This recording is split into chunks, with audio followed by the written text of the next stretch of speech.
అందరికీ నమస్కారం. Welcome to news local. మహాసహస్రావధాని గరికపాటి నరసింహారావు రాకతో మండపేట ఆధ్యాత్మిక శోభ సంతరించుకుంది. మండపేట ధర్మగుండం రామాలయం వద్ద శుక్రవారం శివతత్వంపై ఆధ్యాత్మిక ప్రవచనాలు చేశారు. ఆయన ప్రవచనాలు వినేందుకు ప్రేక్షకులు పోటెత్తారు. ఈ సందర్భంగా గరికపాటి శివుని ఆరాధన వల్ల మన జీవితంలో కలిగే మార్పులు, ఆత్మసంతృప్తి తదితర అంశాలను తనదైన శైలిలో వివరించారు. జీవితంలో భయాన్ని దగ్గరగా చూస్తే భయం పోతుందన్నారు. నిత్యం శివారాధన చేయడం వల్ల ఎన్నో శుభాలు కలుగుతాయన్నారు.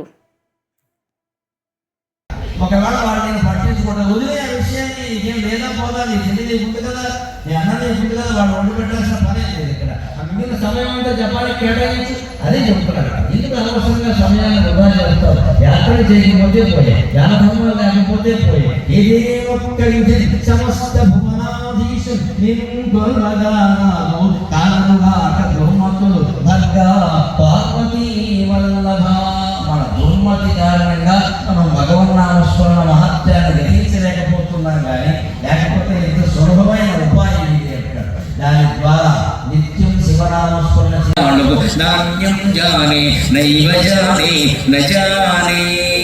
బుధకౌశిక మహాముని రామరక్షా స్తోత్రంలో ఉంటాడు అనమాట. నాకు తల్లి రాముడే, తండ్రి రాముడే, స్నేహితుడు రాముడే, సమస్తం రాముడే. నాణ్యం జానే, నాకు ఇంకో విషయం తెలియదు. నైవ జానే, తెలుసుకునే ఉద్దేశం లేదు. నా జానే, తెలుసుకోనపో అని చెప్పాడు.